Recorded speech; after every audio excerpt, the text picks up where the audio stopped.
Geoff Mosher joins us now from the Inside the Birds podcast. And, we talked about it for weeks leading up to the draft, and you finally see it all kind of start and how it goes and how he's trading out and moving back. And, at the end of the day, Geoff, did they fill a lot of the needs that they were looking to fill this weekend with the 10 players they got? Yeah, Mike, Adam and I did a couple of podcasts leading up to the draft where we really talked about we're knowing where the Eagles typically draft and what they need, and knowing that they don't really draft for immediate need, they draft for future need and building blocks. Where would they look? And on almost every position, you could say, man, they really need some depth there. They lost Isaiah Rodgers and Darius Slay. They needed either a starter or depth at corner. They traded away C.J. Gardner-Johnson, and they weren't very deep at safety to begin with, right? So they got Sidney Brown and Reed Blankenship, but you needed safety. You needed depth there. We thought linebacker, inside linebacker especially, is an area with Nakobe Dean's injury, and as I understand it, they're really not, they're hoping he's back by October, that they need bodies there. They moved Ben Van Sumerman to fullback. They lost Warren Burke. So that was an area they needed to address. And there are just so many different positions: offensive line, right guard, backup center, which they thought they had last year in Dylan McMahon, who then got claimed by the Rams. There were just a lot of depth positions, not a lot of starting spots, but depth positions. Defensive tackle, of course, where we thought they needed bodies, and they got a lot of bodies there. And then they added some bodies that were just value, not necessarily we need this position like quarterback per se. Yeah, obviously Thursday night we'll go back there because you haven't been on since then. They took a linebacker, right? I don't know that he plays off-ball linebacker. How do you envision Campbell kind of fitting in Vic Fangio's defense? I mean, he most certainly plays off-ball linebacker. I don't know why anybody would say that he doesn't. That it's what he just spent his whole last year at Alabama playing. And as I just mentioned, the Eagles have about 3 healthy bodies right now at off-ball linebacker: Zach Bond, Dallas Gant, and Jeremiah Trotter Jr. So, Mike, you know this. When you get to OTAs, you got we have 90 people on your roster, and you have about third string and a fourth string, right? Well, so who's the third string inside linebackers? Who's the fourth string inside linebackers when you only have 3 or 4 healthy ones? So it's my understanding that they look at Jihad Campbell as someone who can play off-ball linebacker and rush the passer. And I people say edge rusher because that's kind of what Howie Roseman talked about, but he can be a pass rusher. He doesn't have to always line up on the edges and rush. He can rush the passer from an inside linebacker formation, or he can line up on the edges and rush there, or he can stunt, he can twist. I mean, he's an uber athlete. When you look at this guy, based on the information I got, is that I expect them to use him, or at least experiment with him, the way Vic Fangio used Andrew Van Ginkel in Miami as both a pass/edge rusher and also an off-ball linebacker, depending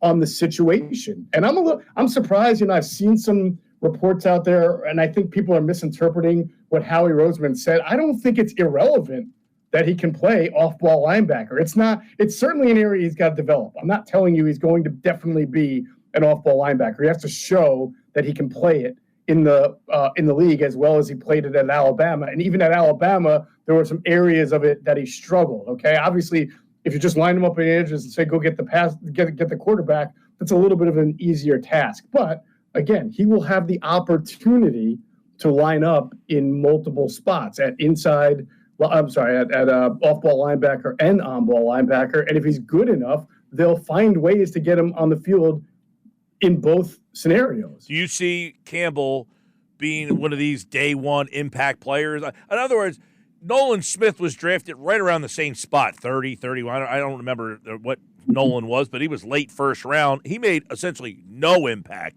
as a rookie. Does Campbell make a bigger impact as a rookie than Nolan did? I think the opportunity will be there. Remember when Nolan Smith was a rookie, the Eagles had not only Brandon Graham and Josh Sweat, but also Hassan Reddick, right? That was the last year of Hassan Reddick. They had a pretty deep edge rusher crew to begin with, and Nolan was raw, so he needed to learn. I think, again, if you look at the numbers, at least at inside linebacker right now, you got 3 healthy bodies. Well, 4, because they drafted the kid from Georgia, Smail Mondon, right? So let's assume he's healthy too, and he's added to the mix. But you have an opportunity to get him on the field in, again, both of those spots, as long as he shows he can handle it. Maybe he's not ready for it, or maybe he's Zach Bond-like and, makes the adjustment really well. That's all. The Eagles themselves don't exactly know where he's going to fit right away, because they have to get him on the field in the shorts and shells. Then in, August in training camp, they got to put the helmet on, the pads on, and see what he's best at and see where their coaching takes him. They just know they have an excellent athlete, an above, like a through the roof, off the charts athlete. They're pretty sure they have a good football player, but what they need to find out is where does he fit best? They have an idea of that right now, but that's an idea. The concept needs to be played out on the football field. All right, let's go to Mukuba. Andrew Mukuba. A lot of people wonder, all right, is this guy going to step right in and be the starting safety here? They get him in the second round, Texas kid. He's up against, Sidney Brown, Tristan McCollum, Lewis Seen. Give us your thoughts on that pick. Yeah, I mean, this is a guy, and I credit Andrew DeCecco. Also, he was on this from the start. I mean, I think he mocked Andrew Mukuba to the Eagles in the second round in 2 of his 3 mock drafts. So made a lot of sense. Felt the Eagles were going to hit safety at some point. Mukuba, to me, fits Vic Fangio's scheme, maybe even better than, say, Nick Almanwari out of South Carolina, who just blew it up at the combine, because Almanwari is 6'3", 230. He's sort of like a safety who can play in the box, whereas Vic Fangio likes his safeties who can double as nickels, right, nickelbacks. And that's really more Mukuba's game. Safety, we'll see if he can match up in man coverage in that nickel position. Obviously, Cooper DeJean's going to be the nickel, but you can also play a dime package with 3 safeties and have him as the other slot defender, or just have him as a safety and you add another interior corner, maybe the kid they picked in the 5th round. So he's a versatile player. He's very light. I'm sure everybody knows that by now. He's under 180 pounds. So there was concern there. He was polarizing. One team told me that they loved him. He plays physical, great kid, tough kid, plays way stronger than his listed weight. And another team told me the same exact thing, but still had him as more of a 3rd or 4th round because they're worried about the size. I know everybody likes to say, but what about this guy at this size? And what about this guy, Buda Baker? Well, it doesn't mean it's going to work for everybody. Yeah. I'll give you Emmanuel Forbes. Emmanuel Forbes was a corner drafted in the 1st round 2 years ago by the Commanders, who the tape showed it didn't matter that he was like 170 pounds. He played physical and he played strong, and that's why he went in the 1st round. Maybe he was a little overdrafted, but I thought he was more of a 2nd rounder. But the bottom line is he's already off the Commanders because he couldn't hack it. So I don't bring that up to say Mukuba will not be able to hack it. It's just a counter to everybody who cherry picks the one guy who's undersized and says, well, what about that guy? Well, it doesn't matter. What only matters is, does Andrew Mukuba make the adjustment well? And the Eagles believe he will, and we'll see. All right, I was intrigued by Ty Robinson. I mentioned before because he kind of the replacement for Milton Williams, not immediately, but a guy who tested very well and is a player that maybe right off the bat gets a little bit of a taste, but by 3 years from now, he's interesting, though, because he played 5 years of college football. He had the COVID year, so he has played a lot of football, but you wonder 2-3 years from now if you're saying, man, they got that guy in the 4th round. Yeah, it's possible, Mike. We did a couple of shows where we talked specifically about a relative athletic score, an RAS, right? And the Eagles really being big on that at certain positions, especially at both pass rusher and interior defensive line. And of course, Campbell was like a 9 point something, which is really good. I think Ty Robinson was in the high 9s too. Undersized guy, but he really can get off the ball very quickly. Great athlete, and that's exactly what appealed to the Eagles. They see that. That's why they drafted Moro Ajomo in the 6th round, because he's a guy who had good upfield burst. Not as good of an athlete as Robinson, but again, the upfield burst. We know Jalen Carter has it and is a great athlete as well. And Milton Williams, 3rd round pick a couple of years ago, mainly because he was very, very productive in college at a smaller program, but his athleticism and his testing was through the roof. Yeah, I know that a lot of people look at Ty Robinson and see a guy that could possibly be in the rotation right off the bat. We'll see how the Eagles end up. He is a little on the underside. He's not going to replace Jordan Davis in any stretch. He is more of an undersized pass rushing type of interior liner. I love Mac McWilliams. I know you kind of threw him out there. I love this dude. It'll be interesting to see how they end up using him because he's played both slot and outside. Right. He has played both. It will be, from what I understand, they're going to, just like we talked about with Campbell, Jahad Campbell, they're going to give him opportunities at both and see where he fits best. They really do need a dime corner because that's the role that Avonte Maddox played last year. And Avonte actually struggled in it at times, and then he had to play in the playoffs in the Super Bowl, and he wound up completely playing way better and coming up with big plays. But, most defensive coordinators like to have a dime package against these big passing attacks in the NFL. And this kid could at least compete to start off as that if he can play well on the interior, or they can put him outside and have him compete with, which I'm sure they'll also do, with their outside corner group that right now includes Keely Ringo and Adoree Jackson and Eli Ricks. And they'll see. I would say what holds Mac McWilliams back is that it's not just his size, that he's like 5'10", but small hands, doesn't have great arm length. So on the outside, that can work against you. It seems much more fit for the nickelback position, but that's why you put him out there. You work him in both, and you see where it comes in best. And not surprisingly, Mike, he scored a 9.84 out of 10 in the RAS, which is a relative athletic score. It's a common theme throughout most of their draft picks. Even Mukuba, who had a lower RAS, he ran a really fast 40. But for some reason, I'm not the analytics expert, but your measurables count toward your RAS. So the fact that he's really small reduces his score, Mukuba I'm talking about, even though he ran a really good 40.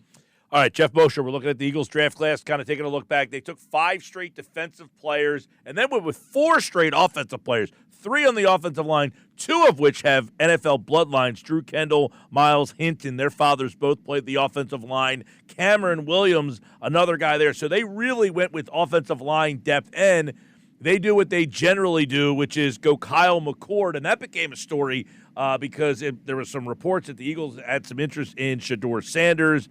The Browns jumped over the Eagles to make sure that they got Sanders, and the Eagles said, okay, fine, we'll take the next quarterback on our board. They went with McCord, but they get those 4. But the 3 offensive linemen, obviously the Eagles value, and they just stocked up the depth. And they did it with 2 guys, all 3 really intriguing players, but 2 with NFL bloodlines. Well, I like to refer to what they did on day 3, and Adam and I talked about this in the pod that dropped this morning, as a big dartboard, and you just throw darts.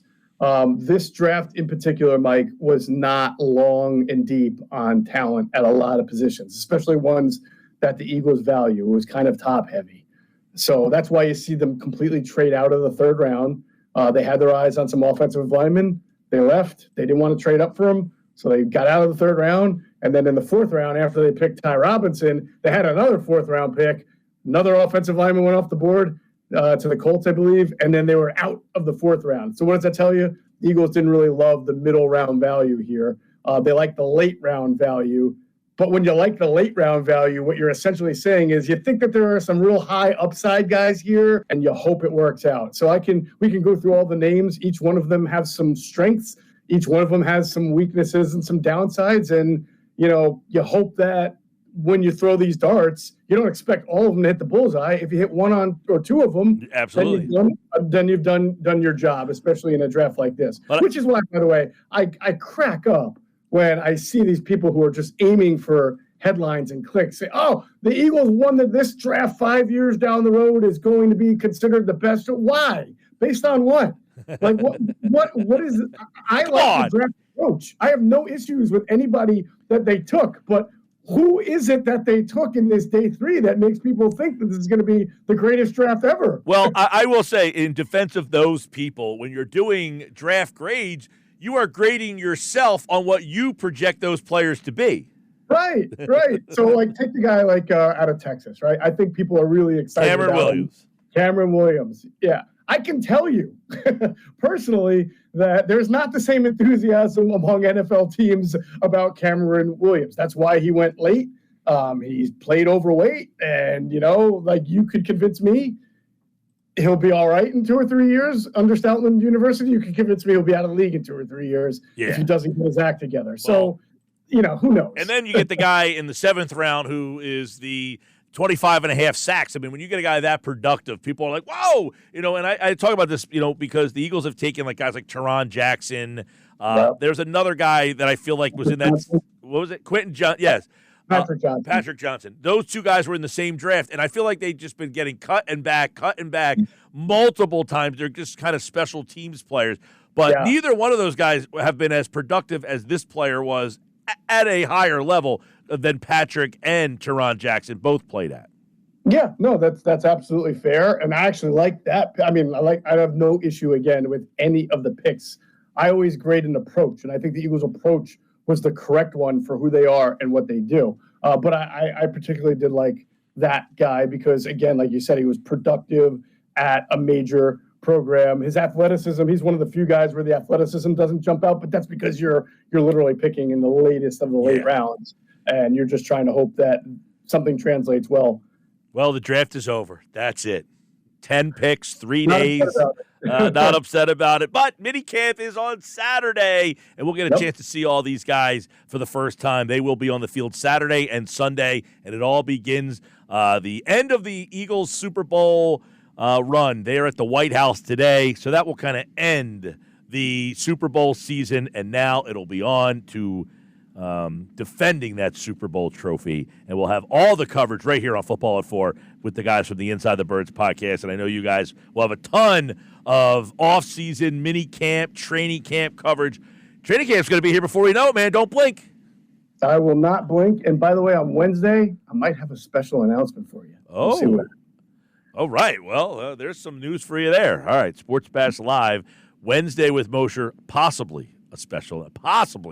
Hey, I might have a special announcement for you. I'll text you. Oh man, back and forth. Hey, we want to do it then who announced their decisions together? It was almost like the Heat thing, right? Where LeBron had a whole press conference and people were there. Yeah. And Chris Bosh is coming with me. Yeah, right. Exactly. All right, man. I'll talk to you. See you, brother. Geoff Mosher from the Inside the Birds podcast right there on the Sports Bash.